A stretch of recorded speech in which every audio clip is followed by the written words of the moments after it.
eu quero obedecer a tua voz. Derrama o teu Espírito sobre todos nós. Senhor, eu quero mergulhar, me comprometer, entrar na intimidade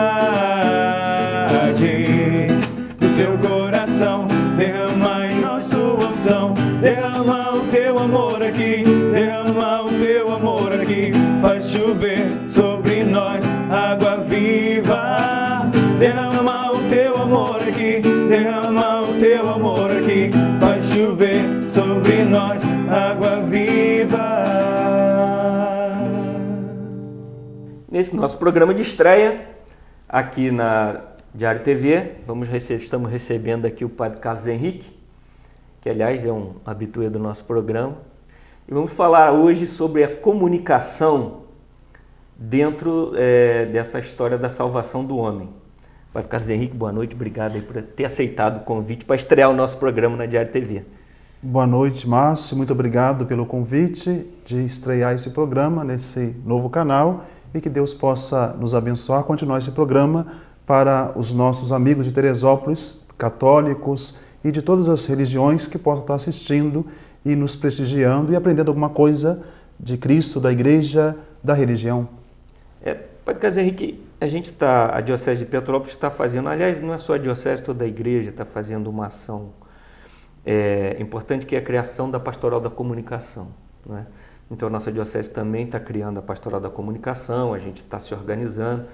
Esta semana está acontecendo no Rio de Janeiro o Multicom Nacional, que é o mutirão da comunicação nacional, né? Inclusive era para estarmos lá, mas em virtude da inauguração do nosso programa aqui na Diário TV, a gente não pôde comparecer. Mas eu queria falar neste momento assim, um pouquinho dessa história, né? Como é que começou essa coisa da comunicação na igreja? Porque eu acho que a palavra de Deus ela é toda comunicada, então a gente fala um pouco dessa relação, né? Comunicação de Deus com o homem, né? Conta um pouquinho dessa história. Uhum. Então, o ponto de partida para falar hoje da comunicação dentro da igreja é o dado revelado, aquilo que Deus falou dentro da história da salvação. Então, se tem esse ponto de partida, é fundamental porque aí nós vamos compreender porque hoje a igreja está na mídia, porque hoje falar de comunicação e daí por diante. E o que é interessante também a gente perceber e entender? Que a teologia é algo muito amplo. A teologia não trata de uma única coisa específica, mas tem vários campos. O campo da moral, o campo dos dogmas, o campo da própria Sagrada Escritura, a exegese bíblica e daí por diante. Mas o que vai nos ajudar a compreender a revelação é a chamada teologia fundamental, que no passado era chamada de apologética, ou seja, dar razão da nossa fé, tentar compreender a nossa fé através da apologética. Então, a teologia fundamental vai tratar exatamente isso, da razão da nossa fé, mostrando que Deus é alguém que se comunica. Deus se comunica desde o Antigo Testamento e essa comunicação é levada plenamente no Novo Testamento, na pessoa de Cristo. Então, como são os passos desta comunicação de Deus? O primeiro passo é a própria criação, né? O chamado termo hebraico dabar, Deus que fala, né? A palavra de Deus ao homem através da criação, através das coisas criadas. No primeiro livro da Bíblia, o Gênesis, começa assim, né? Deus que, através da sua palavra, faça-se isso, faça-se aquilo, ele está ali falando e criando as coisas, se comunicando com todo o cosmos, com toda a natureza. Por isso, até mesmo, uma razão do homem chegar a Deus é através das coisas criadas. E, num ponto específico do livro do Gênesis, é quando Deus cria o homem, cria a sua imagem e semelhança. Ali tem uma novidade, uma relação ainda mais íntima. Até então, com todas as coisas, como é que eram? Faça-se a luz, separa isso daquilo, mas com o homem essa intimidade. Agora é a minha imagem e semelhança. Então aí nós já vemos um Deus ainda mais próximo do ser humano. E aí se revela, se dá a conhecer ao homem através da criação. A revelação, então, tem esse sentido de algo pedagógico. Aos poucos, Deus vai se revelando, vai se deixando conhecer. Um outro passo importante é o dar a palavra agora da aliança. Deus estabelece uma aliança com Noé, Deus estabelece uma aliança com Abraão e nisso promete uma descendência numerosa. Então isso, o que é uma aliança? Também o termo berit, que quer dizer o quê? O pacto entre duas partes. Deus que fala, faz a proposta e o homem que responde. Então, dizemos, né, essa comunicação entre Deus e o homem a Deus, nós já podemos perceber na aliança essa resposta. É uma proposta de Deus, mas exige uma resposta do homem. Exige o quê? A vontade e o desejo de responder a Deus que fala. Então, é um outro passo importante nesta linha pedagógica do próprio Deus. A gente falando assim, a gente tem muito na Bíblia esse testemunho da comunicação com Deus, né? Na verdade, Deus também sempre tem um interlocutor, não é? Sempre tem alguém, um escolhido, não é? Em que ele transmite a mensagem para que essa pessoa então transmita a mensagem. Nós falamos de Abraão, né? de Moisés, que transmita a mensagem para o povo.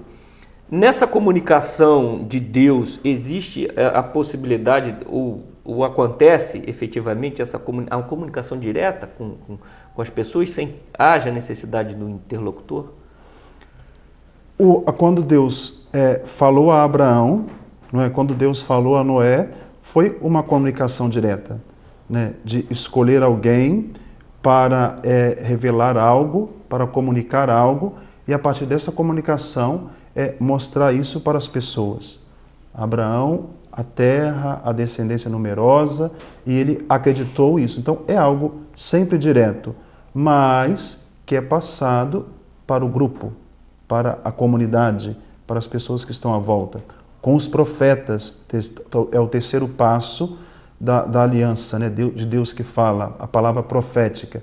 O que acontece? Deus comunica algo aos profetas e a partir desta comunicação eles vão falar ao povo, né? O profeta é aquele que fala em nome de Deus. Aquilo que Deus o revelou, aquilo que Deus lhe falou, ele comunica agora ao povo. E é interessante a gente perceber que o profeta sempre fala algo de acordo com a aliança que Deus fez com o povo e fala algo também para o futuro. Aí que a gente já percebe aquilo que eu dizia há pouco, a plenitude da aliança com Cristo, não é? Quando diz do Messias, daquele que há de vir, não é? Do Deus conosco, o profeta Isaías, o profeta Jeremias e daí por diante, é sempre alguém que está também pensando no futuro, na aliança plena que é Cristo, que se revela a nós. Na verdade, a história da salvação, né, que a gente já está falando nela, é um grande projeto, não é, de Deus. Né? Começa depois que o homem, assim que o homem rompe esta comunhão, não é? Aí Deus então já faz um projeto, não é isso? E nesse momento essa comunicação vai encaminhando para que o projeto desague lá na frente. Sim, essa pedagogia divina, né? Uma falha do homem aqui, agora o plano de Deus tomado no novo contexto, mas é o mesmo plano, também esse pode falhar, mas Deus vai ter o plano até chegar a esta plenitude que é o próprio Cristo, né? Por isso, no estudo da teologia fundamental, se diz que Cristo é a plenitude da revelação divina, porque nele Deus falou plenamente, Deus falou tudo o que ele tinha que falar. Então toda a mensagem divina se encerra na pessoa de Jesus. Exatamente. E ela então, quer dizer, e o próprio Jesus é a palavra, né? Como diz São Exato. João, né? O verbo que no Evangelho, no prólogo, do Evangelho de São João, diz, né, o verbo era Deus, estava com Deus e agora foi feito carne. É a palavra. É o mesmo sentido do dabar da palavra que Deus criou, que Deus falou aos profetas, que Deus fez aliança, está na pessoa de Cristo. Então, acho que é interessante, como a gente está falando aqui de comunicação, a gente chegou num ponto que eu achei bastante interessante, né? Você vê, a vontade de Deus de comunicar é tão grande que o seu próprio Filho é a sua palavra, né? Quer dizer, é o verbo, né? São João já diz assim. Então, acho que é a essência dessa relação homem-Deus é a própria comunicação. É a própria comunicação. E o porquê é da comunicação dos homens para os homens? Porque a própria palavra, o próprio verbo, deixou esta missão para a igreja. Não é? No final do Evangelho de São Mateus, Jesus fala, ide pelo mundo inteiro, né? Anunciai, né? Comunicai aos povos, batizando em nome do Pai, do Filho e do Espírito Santo, o quê? Tudo que os apóstolos receberam do próprio Cristo. Isso é algo também muito interessante, porque o que nós acreditamos hoje, no século XXI, é uma herança apostólica, daquilo que os apóstolos experimentaram do próprio Cristo, ouviram do próprio Cristo. Quando nós dizemos, né, eu creio, é a mesma fé de Pedro, de Tiago, de João, de cada um dos apóstolos. Esta herança que vem deles. Então, comunicar esta fé, essa plenitude da fé, sem abandonar toda a história da salvação. A gente tem a Bíblia, que é um texto escrito, que seria, então, digamos assim, a comunicação efetiva de Deus com o homem, né? A Bíblia é a palavra de Deus, né? Mas Deus não escreveu a Bíblia. Eu acho que nem Jesus escreveu nada, não é isso? Nem Jesus escreveu nada. Eu acho que a única coisa que Deus escreveu foi a tábua dos 10 mandamentos, que o Moisés quebrou e depois recebeu outra e tal, que a gente não sabe onde foi parar. Mas como se dá, então, esse texto, né? Que é a única comunicação palpável que a gente tem, uma informação concreta que a gente tem da mensagem de Deus. Como se dá isso, essa comunicação de Deus com o homem, para ter esse instrumento que é a Bíblia? Então aí entra a questão daquilo que nós chamamos de inspiração divina, né? Que é um influxo, é algo que é interior da ação do Espírito na vida de uma pessoa, né? Na vida do profeta Isaías, na vida de Mateus, na vida de João, o Espírito Santo o inspirou a escrever. Então tudo que está dentro da Sagrada Escritura é vinda da ação do Espírito. Aí como isso acontece? Às vezes pessoas podem pensar, então um dia São João estava lá e foi para o grupo de oração, rezou o Espírito Santo e foi inspirado. Não, é algo que ele ouviu do próprio Cristo, informações recebidas da boca de Cristo, que ele resolveu escrever sobre a ação do Espírito. Por isso que se diz que toda a Sagrada Escritura é inspirada. Deus usou o homem, um instrumento, para falar, para se comunicar a nós. E nós temos a Sagrada Escritura dividida em duas partes. A primeira parte quer dizer, o Antigo Testamento, não é que quando você fala em aliança, testamento tem muito a ver com a questão da aliança, né, que é o testamento de Deus. E a segunda parte, que é o Evangelho, né, que é o Novo Testamento.